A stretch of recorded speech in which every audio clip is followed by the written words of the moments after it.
이제 아브라함의 시대가 열렸습니다. 아브라함을 소명하신 하나님은 만세전에 우리를 예정하셨고 또 우리를 하나님의 사람으로 영원한 생명의 날에 이르게 하시려고 소명하신 것을 믿으시기를 축복합니다.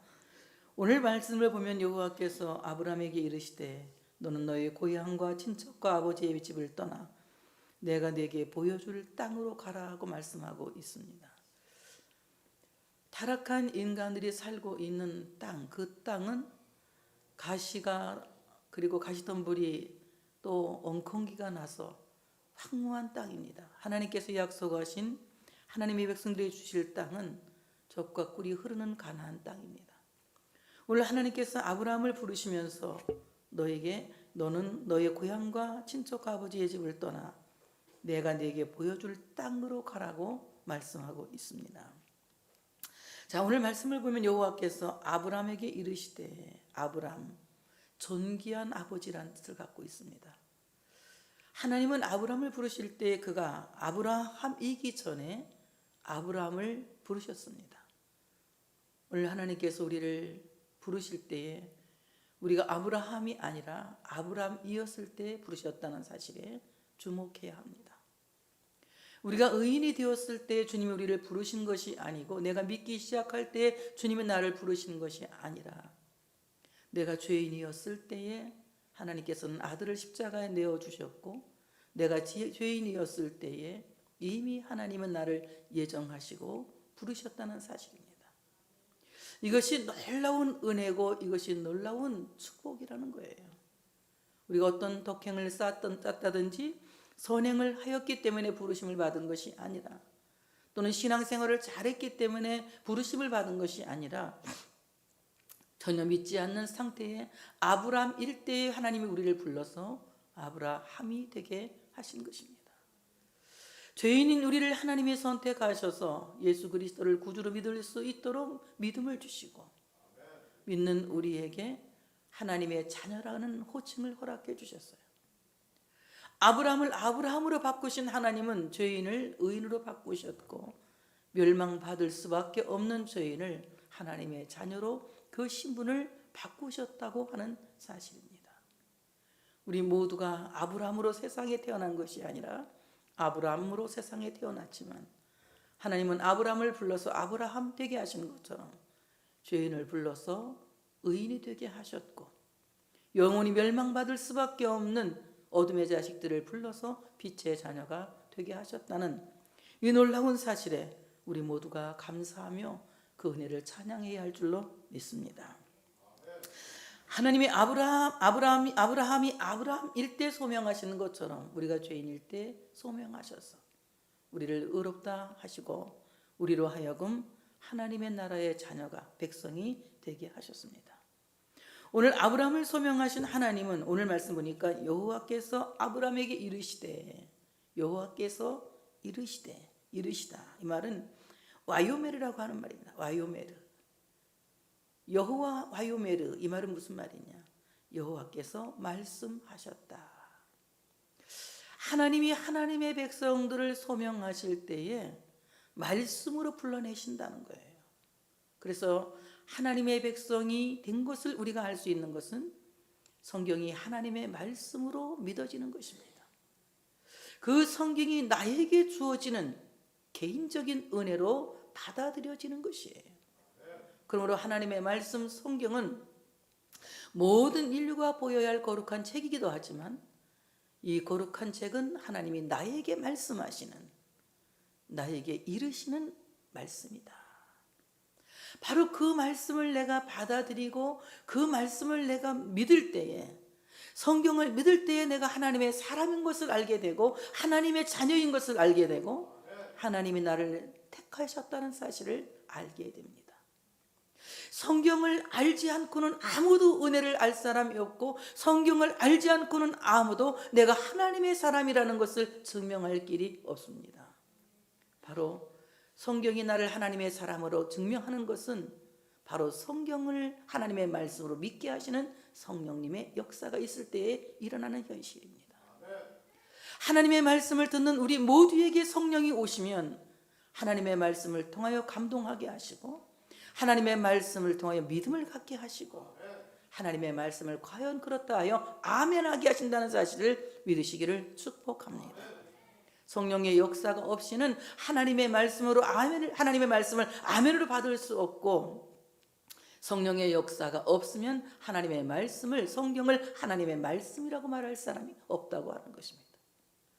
과연 성경을 하나님의 말씀이라고 말할 수 있는 사람 속에는 성령님이 계시는 것이고, 바로 성경이 하나님의 말씀이고 그 말씀이 나에게 주어진 말씀이라고 믿는 것은 하나님을 경험한 사람의 고백이라고 하는 것입니다. 여러분 모두가 여호와께서 이르시되 바로 하나님께서 말씀하신 와요메르를 신뢰할 수 있도록 성령이 내 안에서 운동하시기를 사모하고 기도할 수 있는 여러분 되시기를 축복합니다. 하나님의 백성들에게 하나님은 성령을 보내셔서 하나님의 말씀을 생각나게 하시고 하나님이 일르신 모든 말씀을 기억하게 하십니다. 예수님께서 말씀하셨습니다. 내가 가면 너에게 보혜사를 보내리니 진리의 영 보혜사가 오시면 내가 너에게 이른 모든 말들을 생각나게 하실 것이다. 성령님이 하나님의 말씀을 생각나게 하고 성령님이 하나님의 말씀을 믿게 하고 성령님이 그 말씀을 나에게 주신 말씀으로 확신하게 한다고 하는 것입니다. 오늘 아브라함은 여호와께서 말씀하신 와요메르를 자기에게 주신 말씀으로 확신하였기 때문에 보이지 않는 미지의 세계를 향해서 떠날 수 있었던 것입니다. 천국은 우리 눈에 보이지 않습니다. 그러나 우리는 천국을 향해서 가고 있습니다. 왜 그렇습니까? 우리는 천국이 있는 것을 믿기 때문에 그래요. 바로 천국이 보이지 않는 그 세계를 믿을 수 있는 믿음은 성령님이 우리에게 여호와께서 하신 말씀을 믿을 수 있도록 믿음을 주셨기 때문에 일어난 현상이다. 그러므로 보이지 않는 세계를 향해서 우리는 매일매일 걸어가고 있는 것은 성령의 이끌림을 받고 있는 증거다. 우리는 우리가 보이지 않는 천국만을 향해서 가는 것이 아니라 하나님이 내 앞에 준비하신 여호와 일의 미래의 세계를 향해서도 믿음으로 걸어가고 있습니다.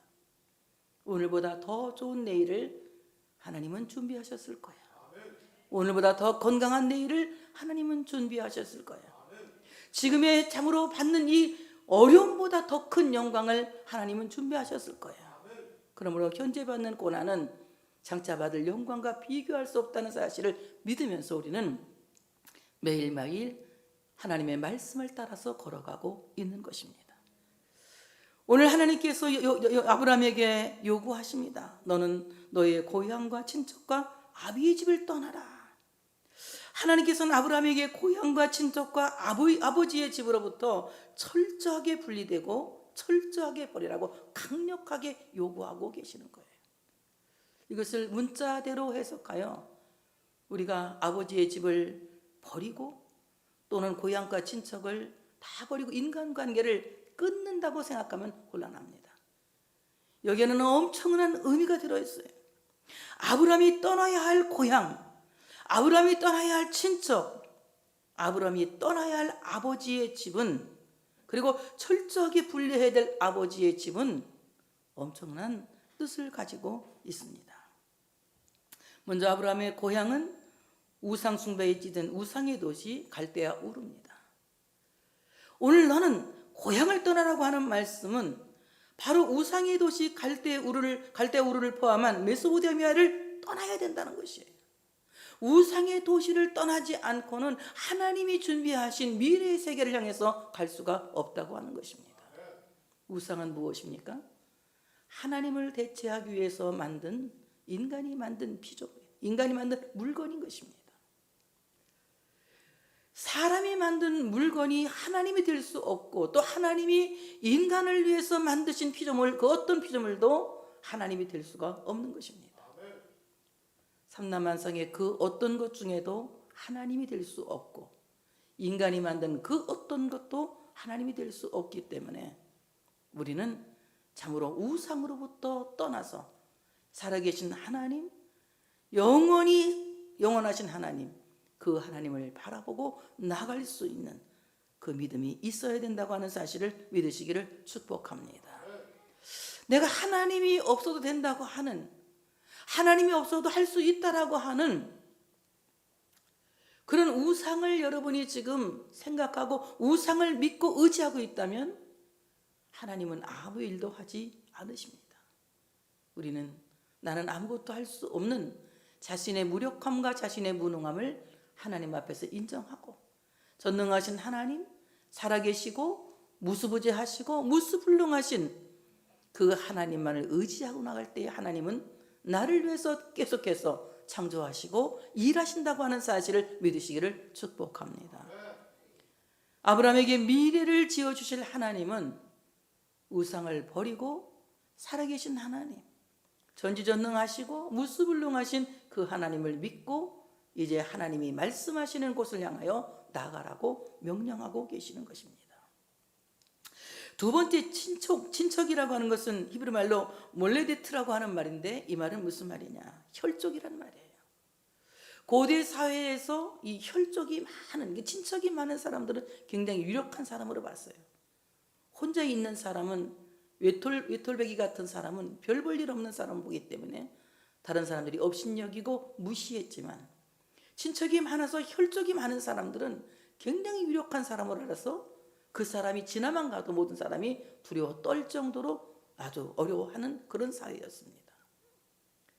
근데 하나님께서 그렇게 유력한 힘으로부터 떠나라고 지금 명령하고 계시는 것입니다. 물에 빠진 사람이 구원받을 때에 가장 적기가 언제냐? 모든 힘이 다 빠져서 숨이 끊어지기 일보 직전에 그를 안전하게 구원할 수 있다는 것입니다. 우리가 하나님 앞에서 구원받은 백성이 되어진다고 하는 것은 지금 내가 힘을 삼은 모든 것들로부터 떠나야 된다는 거예요. 내가 힘을 삼고 있는 모든 것들을 놓아야 된다는 것입니다. 지금 나는 무엇을 힘을 삼고 있습니까?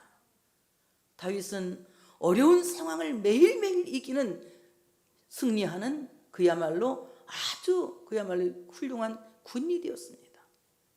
우리가 살고 있는 세상이 영적 전투하는 전쟁터라면 우리는 매일매일 싸워서 이기는 사람이 되어줘야 되는데 과연 우리는 어떻게 하면 다윗처럼 싸워서 이길 수가 있을까?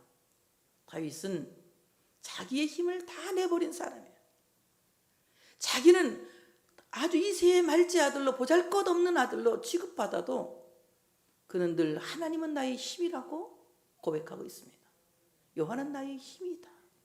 그는 나의 소망이시며 그는 나의 요새시며 그는 나의 산성이시다.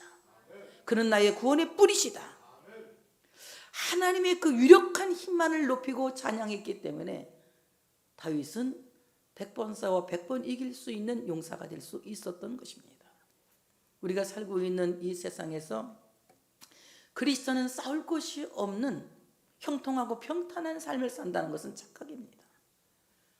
우리가 이 땅에 살면서도 우리 여전히 다른 사람들과 같이 병과 싸워야 하고 가난과 싸워야 하고 세상과 여러 가지 환경과 싸우면서 살아야 되는 세상을 살고 있습니다. 매일매일 싸워서 매일매일 이겨야 하는, 그래서 우리가 승자로서 살아가야 하는 이런 세상을 우리가 살고 있습니다. 이때에 우리가 세상과 싸워서 승자가 될 수 있는 것은 나의 힘을 버리는 것입니다. 하나님의 나라는 힘 있는 자가 이기는 것이 아니라 힘 없는 자가 이기는 것입니다. 그래서 나의 약함이 도리어 강함이 되고 나의 부족함이 도리어 온전함이 된다는 이 놀라운 진리가 기독교의 진리인 것입니다. 내가 힘을 삼고 있는 것을 버리고 내가 힘을 삼고 있는 것을 떠날 때에 하나님이 나의 유력한 힘이 되시는 거예요. 하나님이 나의 유력한 권능이 되시는 거예요. 그래서 하나님의 능력이 내 삶을 통해서 온전해질 때에 내가 승자로 살아남을 수 있게 된다고 하는 것입니다. 우리는 과연 무엇을 의지하고 삽니까? 저도 때로는 가끔 한 번씩은 낙심에 빠질 때가 있어요. 사람들이 하는 말을 듣고 이건 큰일 났다 이런 생각이 들어가요. 그래도 우리는 여전히 그 큰일 난 세상에서 살아야 합니다. 내가 아무리 큰일 났다고 낙심해도 그 문제는 영도 해결되지 않습니다. 그러나 나의 힘이 되신 여호와, 그 하나님을 사랑하고 그 하나님을 의지할 때에 하나님의 힘이 세상을 이기게 하시는 겁니다. 나는 어디에 있습니까? 능력 주시는 자 안에 있습니까? 능력 주시는 자를 떠나 있습니까? 내게 능력 주시는 자 안에서 내가 모든 것을 할 수 있다고 말씀하신 것처럼 우리는 나의 유력함을 떠나서 나의 유력한 힘에서 분리되어서 하나님이 나의 힘이라고 주장할 때에, 십자가가 나의 힘이라고 주장할 때에 예수 그리스도의 십자가가 우리를 승리하게 할 줄로 믿습니다. 그러므로 이제 고대 사회에서 혈족이 많으면 유력한 자로 여겼지만 우리는 세상에 의지할 것이 많아서 힘 있는 자가 아니라 세상에 의지할 것이 없어서 하나님을 의지하기 때문에 힘 있는 자다. 그래서 여호와를 의지하는 자 복이 있다. 여호와를 의지하는 자가 복이 있습니다. 왜냐하면 주님께서 힘이 되어 주실 것이기 때문에. 그러므로 내 친척을 떠나라. 내가 힘으로 삼고 있는 너의 유력함을 떠나서 이제 하나님을 너의 힘으로 삼으라는 말씀입니다. 내 친척과 아비집을 떠나라는 명령은 죄악된 관습에 젖어 있는 과거의 인연을 청산하라는 거예요.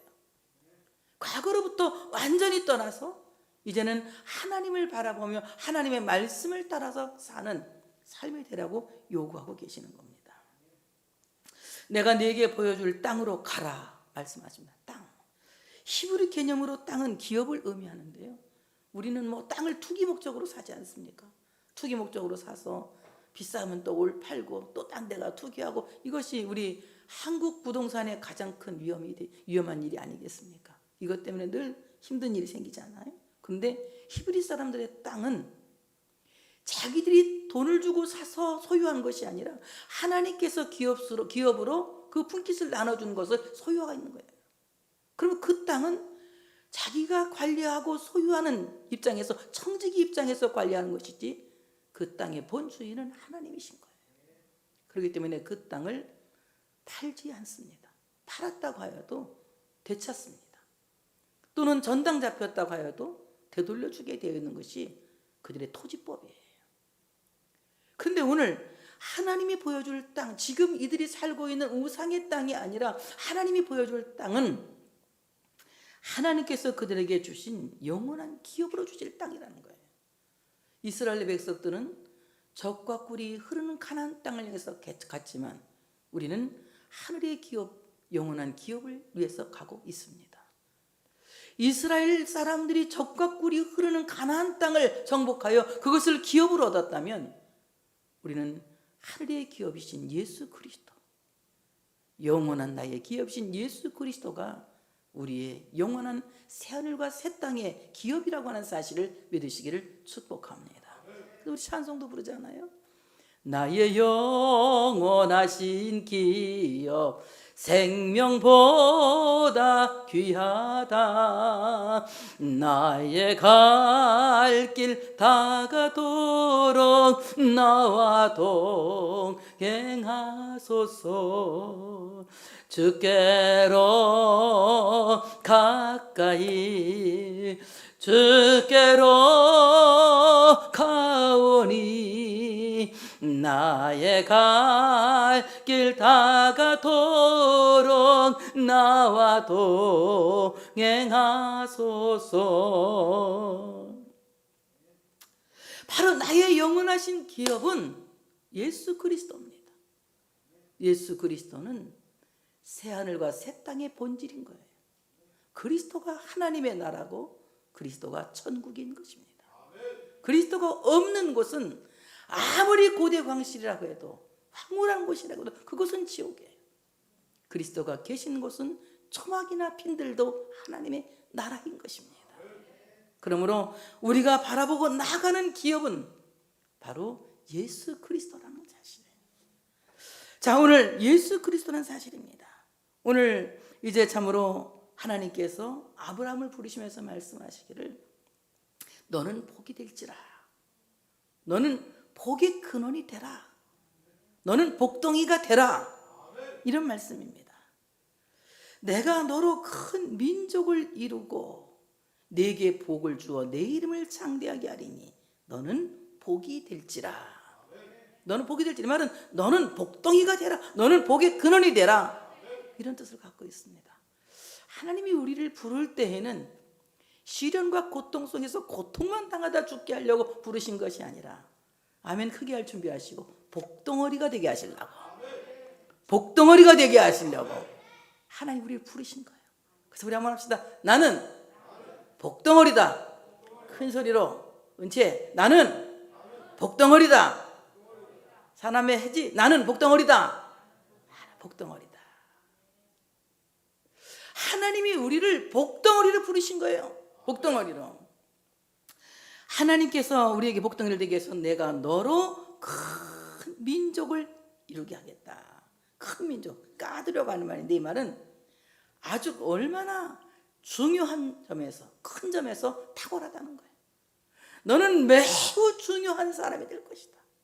너는 매우 중요한 민족이 될 것이다. 하나님께서 아브라함과 그의 아내 사레를 부르실 때에, 사레는 그 당시 불임녀였어요. 임신을 하지 못했습니다.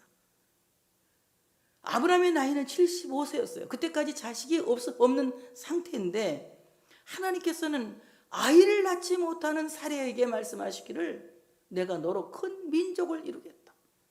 너는 탁월한 민족의 조상이 될 것이다 라고 말씀하고 있는 것입니다. 오늘 하나님께서 큰 민족을 이루어서 너를 존귀하게 할 것이다. 그 약속은 25년 만에 이루어지죠.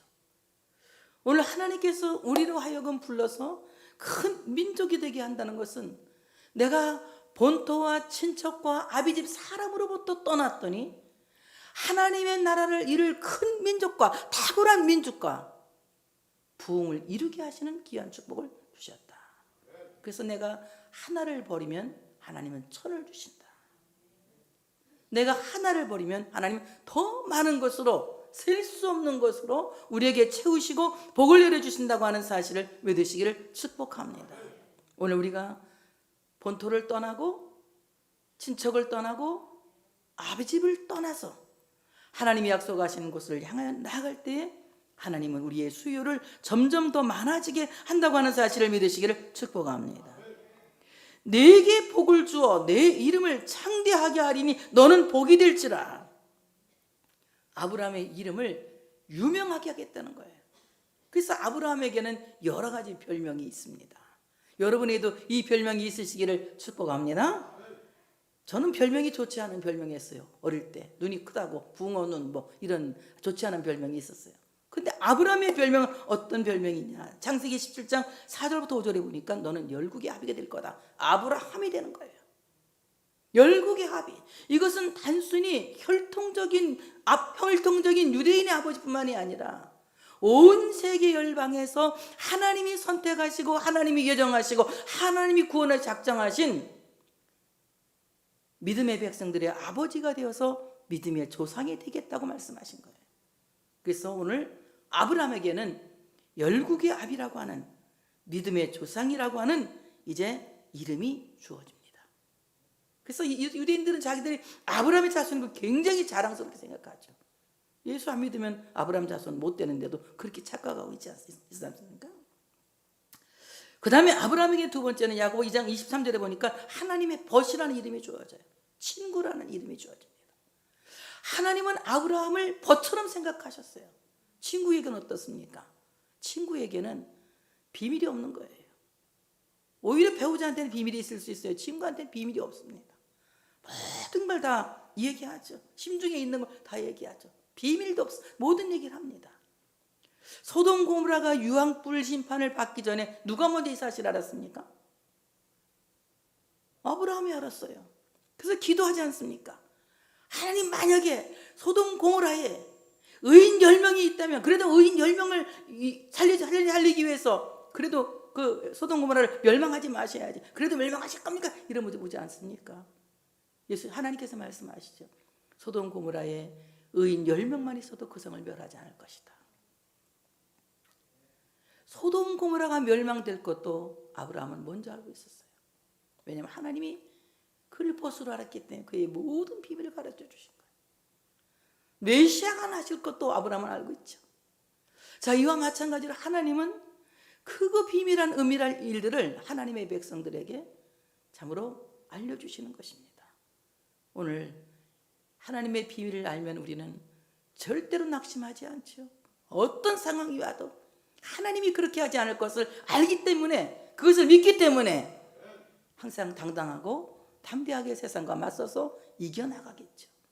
저도 그 믿음이 있었으면 좋겠어요. 하나님께서 그냥 그 믿음을 나한테 주셨으면 좋겠어요. 맨날 그런 기도해요. 하나님 믿음 주시옵소서. 이 기도를 내가 매일 하면 하도 낙심을 잘해가지고 믿음 달라는 기도를 많이 합니다. 그리고 하나님의 종이라는 이름을 줘요. 시편 105편 5절 6절에 보니까 아브라함에게 하나님의 종이라는 이름을 줘요. 아브라함은 하나님의 종으로서 하나님을 섬기는 자, 예배하는 자로 살았어요. 가는 곳마다 제단을 쌓고 가는 곳마다 여호와의 이름을 부르면서 예배하는 종으로 살았습니다. 여러분, 하나님을 섬긴다, 하나님의 종이 된다는 것은 예배하는 종이 되어야 되는 거예요. 크리스찬에게 가장 큰 축복은 예배인 거예요. 하나님께 예배하지 않는다면 우리는 정말 불행하고 불쌍한 사람이 될 것입니다. 너무나도 코로나가 오래 가다 보니까 두려운 마음도 있어요. 교인들이 이러다가 정말 예배드리기 싫어하면 어떡하나, 이런 마음도 있어요. 난 그래, 여러분, 나보다 믿음이 좋으니까 그렇지 않을 거라고 믿어요. 이건 꼬는 게 아니라 진심이에요. 그렇지 않을 거라고 믿습니다.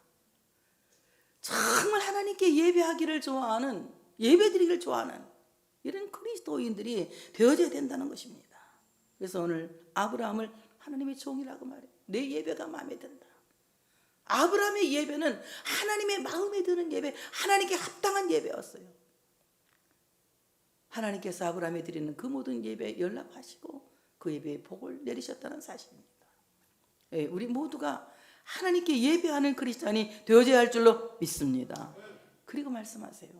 너는 복이 될지라. 이 말은 내가 복이 되라.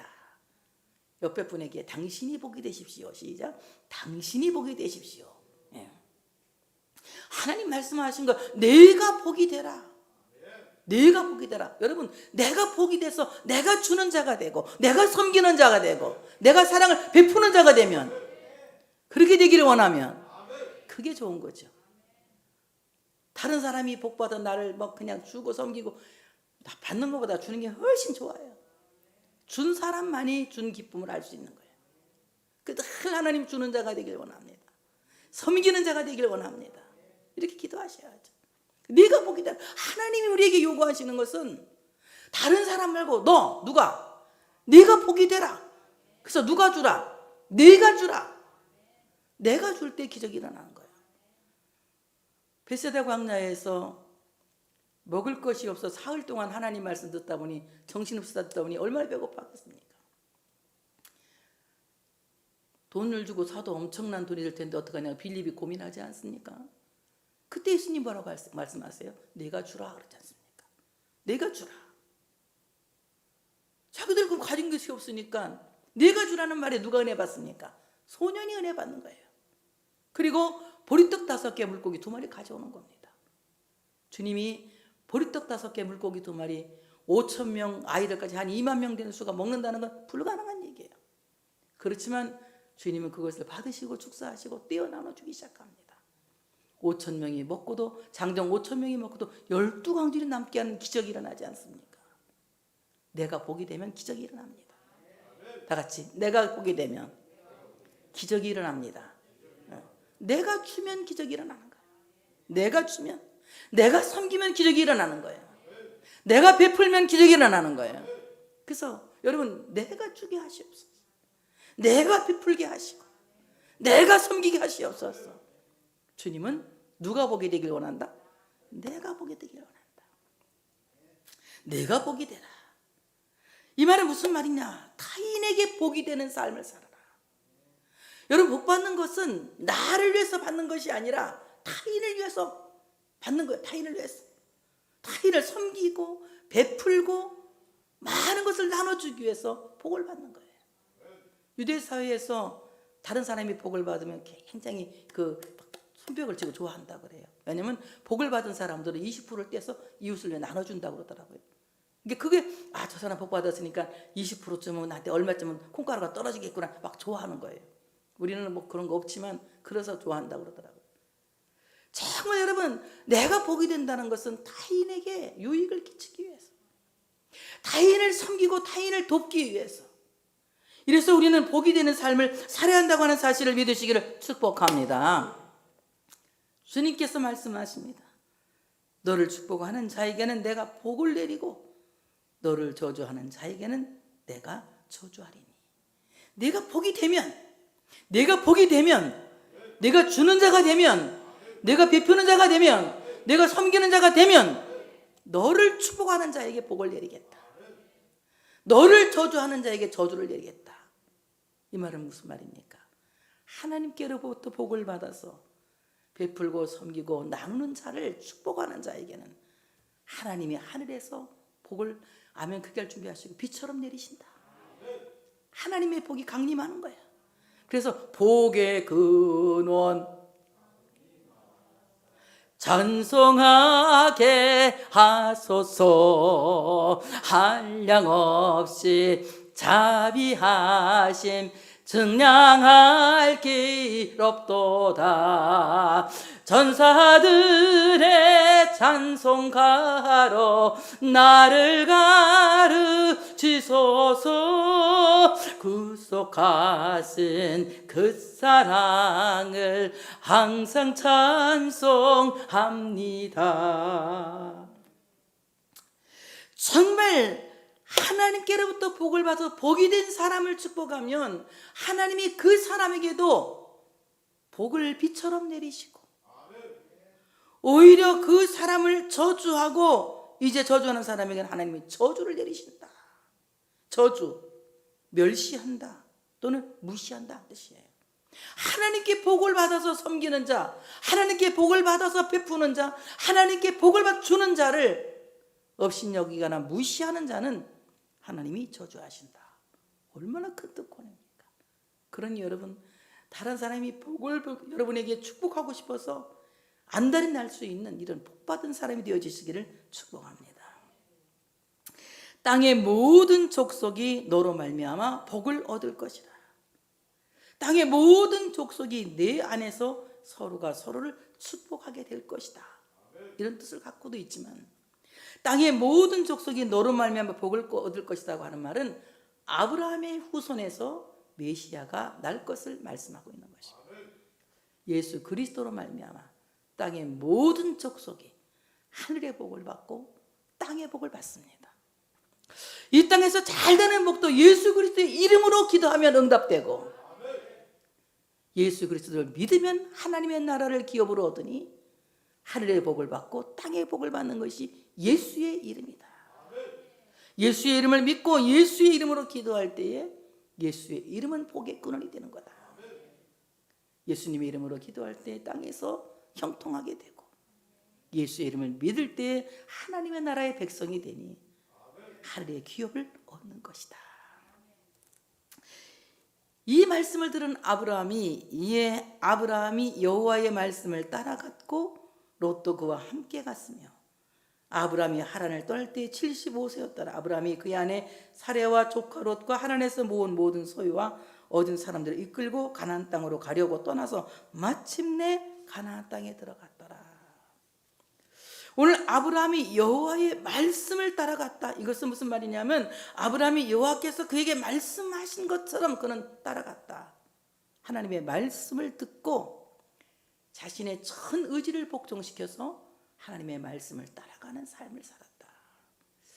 여러분, 하나님의 말씀을 듣고 그 말씀에 순종하려고 하면 약간의 고민이 생길 때도 있어요.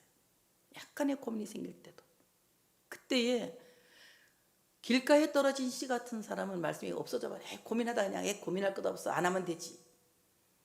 돌밭에 떨어진 씨와 같은 사람은 살짝 고민하다가 너무 고민이 크니까 그냥 말라서 없어버려.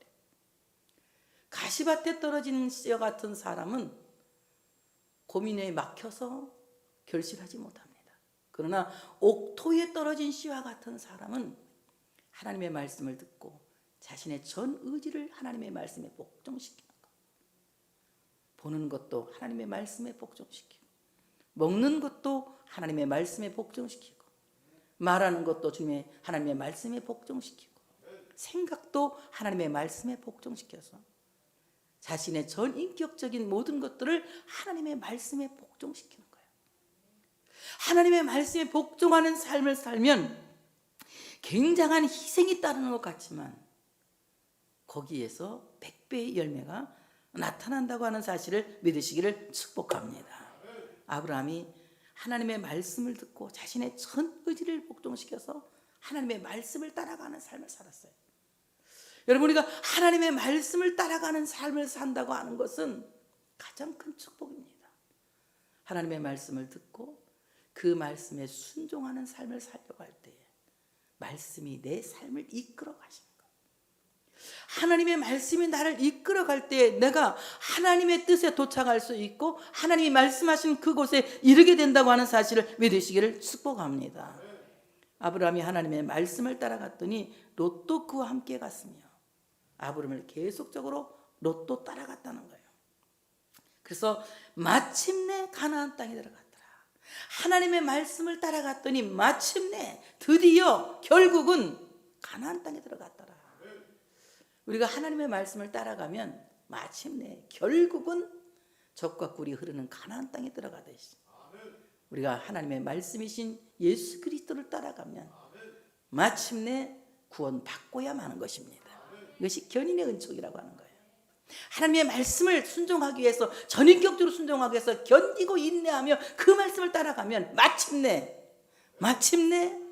젖과 꿀이 흐르는 땅, 마침내 새하늘과 새 땅이신 그리스도에게로 들어가는 귀한 복을 받게 된다고 하는 사실을 믿으시기를 축복합니다. 오늘 그는 마침내 가나안 땅에 들어가기 위해서 굉장한 어려운 과정들을 겪습니다. 하란에서 첫 걸음을 시작해서 유프라데스를 지나고 수리아 광야를 지나서 레바논 다믹색을 거쳐 마침내 480km 먼 길의 여정을 지나서 마침내 가나안 땅에 들어가는 거예요. 그러니까 상일동에서 시작해서 이제 익산을 거치고 또 익산을 거쳐서 익산을 가면 안 되겠네. 부산으로 가야 되니까 대전을 거쳐서 대전에서 김천을 거쳐서 마침내 부산에 도착하면 한 480km 되지 않겠어요? 500km 가까이 되니까 마침내 가는 것처럼 우리가 이런 여러 가지 어려운 과정을 겪으면서 포기하고 싶을 때도 있지만 한 걸음 한 걸음 갈 때마다 점점 더 약속의 땅은 가까워진다는 것이에요. 여러분, 지금까지 많은 어려운 여정을 겪고 여기까지 왔습니다.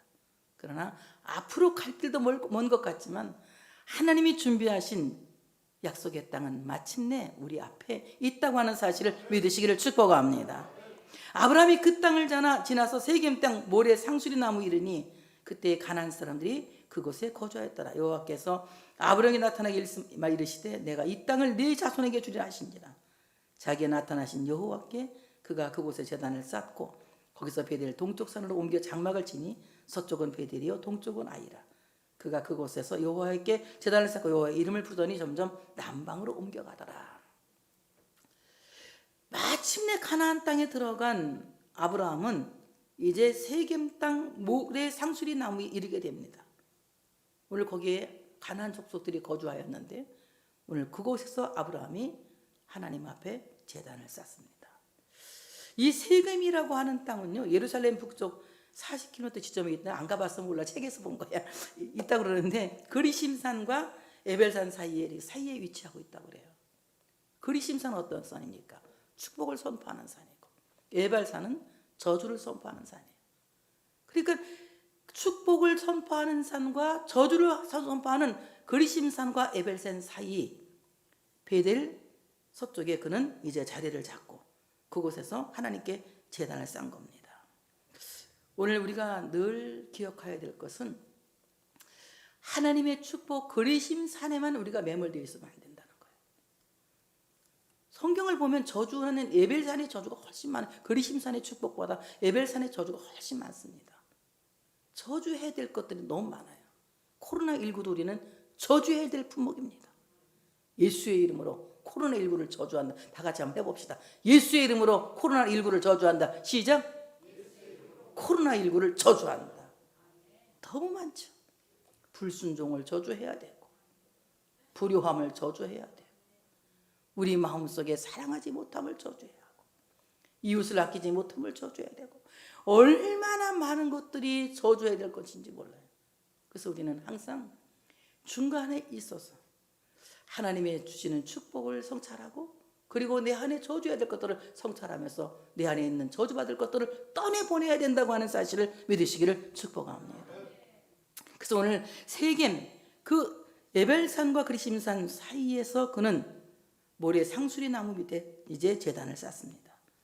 모래 상수리 나무는 종교 행사를 행하는 지금 교회를 상징하는 곳입니다. 모래, 이 모래라고 하면 히브리 말 야레라고 하는 말인데 가르친다 이런 뜻 갖고 있어요. 또는 선생이라는 뜻을 갖고 있습니다. 오늘 교회는 하나님의 말씀을 가르치는 학교고, 그 하나님의 말씀을 가르치는 자는 목사이지만 그 말씀을 하나님의 말씀으로 알게 하는 이는 성령님이시다. 목사는 하나님의 말씀을 끊임없이 여러분에게 가르치고, 그 가르친 하나님의 말씀이 하나님의 말씀을 믿어지게 하는 선생님은 우리의 영원한 스승이신 성령님이시다. 성령이 오시면 하나님의 말씀을 깨닫게 하고, 하나님의 말씀을 알게 하고, 하나님의 말씀을 배우게 하는 것이다. 그는 하나님의 말씀을 배우는 그곳에 제단을 쌓았다는 거예요. 그래서 하나님의 말씀 없는 제단은 위험한 제단이에요. 그는 사탄이 틈탈 수 있는 제단입니다. 언제나 하나님의 말씀이 중심이 돼요. 교회 예배는 하나님의 말씀이 중심이 되어져야 됩니다. 조금 지루한 것 같지만 하나님의 말씀이 중심이 될 때에 그 말씀을 배우며 제단을 쌓을 때 그 제단이 가장 안전하고 건전한 제단이 된다고 하는 사실을 믿으시기를 축복합니다. 또한 상수리 나무, 이 말은 엘론이라고 하는 엘론, 이 말은 무슨 강하다. 왜 강하다? 이 상수리 나무는 이 지계표를 위해서 이렇게 사용됐다고 하더라고요. 경계, 땅의 경계를 가르치는 이 나무를 상수리 나무를 심어서 땅의 경계를 삼았다고 하더라고요. 오늘 여기에 나오는 땅의 지계표를 삼는 이 상수리 나무는 예수 그리스도의 십자가를 암시하고 있어요. 예수 그리스도의 십자가는 세상과 하나님을 분명하게 선명하게 참으로 알리는 지계표 같은 거예요. 하나님께 속한 자는 십자가에 속한 자고 십자가의 원수가 되지 않습니다. 세상에 속한 자는 십자가의 원수가 되고 하나님과 원수가 되는 것입니다. 그러므로 예수 그리스도의 십자가는 하나님의 백성들의 지계표와 같은 것이다. 그리스도의 십자가를 사랑하는 사람은 하나님을 사랑하는 사람이고, 그리스도의 십자가를 사랑하는 사람은 하나님의 원수가 아니라 하나님과 화해된 자다. 그러나 그리스도의 십자가가 없는 사람은 하나님과 원수된 자요, 십자가를 대적하는 자다. 예수 그리스도의 십자가는 세상과 하나님의 사람의 분명한 경계를 알리는 지계표인 것이다. 예수 그리스도의 십자가를 믿지 않으면 그 사람은 하나님과 아무 관계없는 사람이다. 하나님의 백성들은 바로 예수 그리스도의 십자가로 말미암아 하나님과 화해하고 하나님의 백성들이 되어진 사람들인 것이라는 사실을 믿으시기를 축복합니다. 아브라함의 제단은 십자가 제단이었다. 예수 그리스도의 십자가 없는 제단은 교회라고 부를 수가 없는 것이다. 예수 그리스도의 십자가가 있는 교회야말로 진정한 기독교요, 진정한 그리스도교라고 하는 사실을 믿으시기를 축복합니다. 예수 그리스도의 교회는 십자가가 본질이다. 여호와께서 아브라함에게 나타나 이르시되 내가 이 땅을 내 자손에게 주리라 하신지라. 오늘 모래 상수리 나무 아래서 하나님의 말씀을 말하고 말씀이 중심된 그곳에 예수 그리스도의 십자가의 공로를 믿고 제단을 쌓은 아브라함에게 하나님께서 말씀하시기를 내가 이 땅을 네 자손에게 주리라. 적과 꿀이 흐르는 가나안 땅을 주시겠다고 말씀한 겁니다. 그는 아무리 멀리 갔어도 아브라함의 자손들은 가나안 땅을 향해서 늘 마음을 두고 있어요. 애굽에서 400년을 살면서도 적과 꿀이 흐르는 가나안 땅을 바라봅니다. 죽으면서도 유언을 해요. 너희가 여기서 나갈 때는 내 해골을 데리고 나가라. 요셉이 말하지 않습니까? 그만큼 죽어서도 가고 싶은 곳이 적과 꿀이 흐르는 땅이에요. 바벨론의 포로가 되어 76년 동안 고통을 당하면서도 그들은 다시 예루살렘을 다시 복원하여서 이제 참으로 이 적과 굴의 흐른 땅에서 하나님의 약속의 백성으로 살기를 원합니다. 이와 같이 하나님이 주신 이 땅을 그들은 늘 사모하죠. 우리가 사모하는 적과 굴이 흐르는 땅은 저 중동 지역 가나안 땅에 있는 것이 아니라 영원한 하나님의 나라에 있는 새하늘과 새 땅입니다.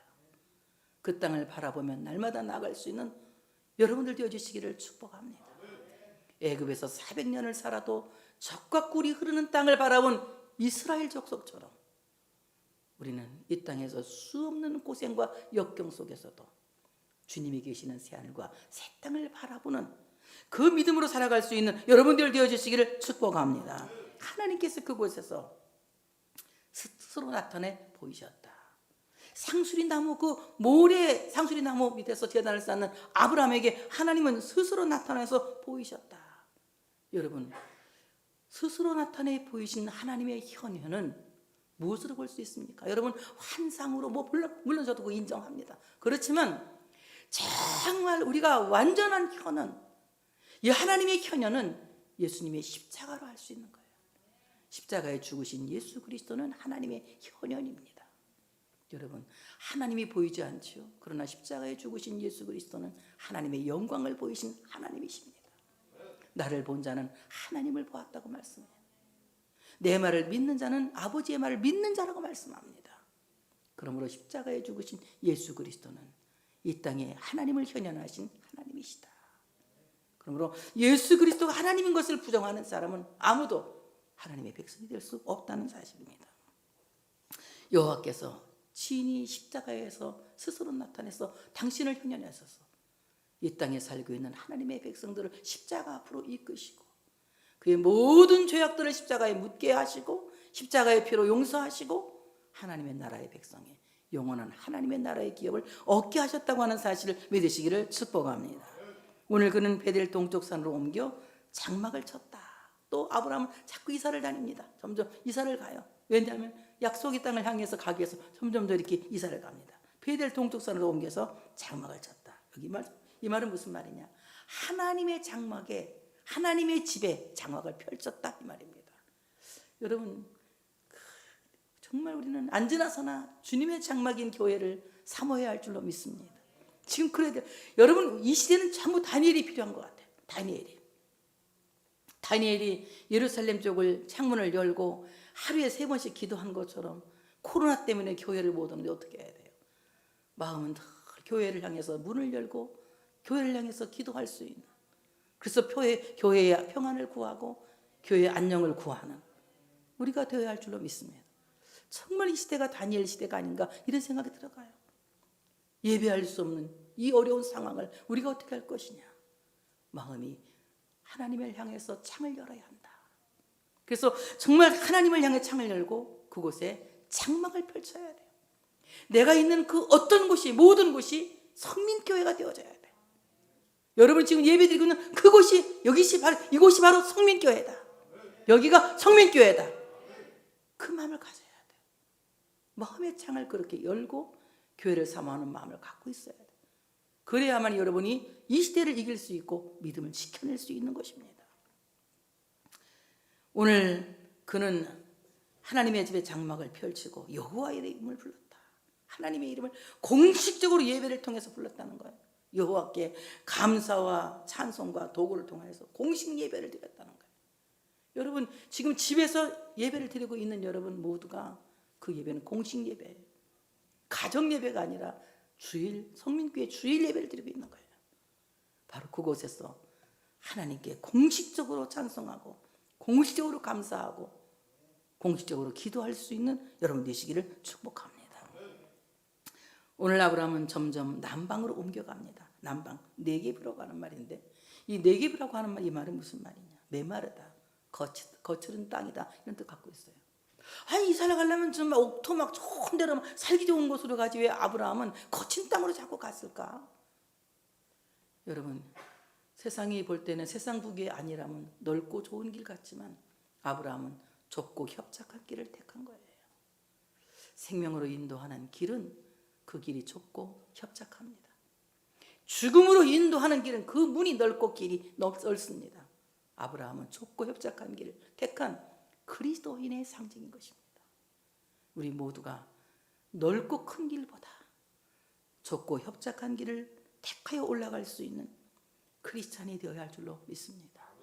세상 북이 안일함에 빠져서 세상으로 가는 길을 택하는 것이 아니라 믿음을 지키기 위해서 골고다 언덕길을 올라가는 아브라함 같은 믿음의 사람으로 믿음의 후손을 남기는 믿음의 조상들이 되시기를 축복합니다.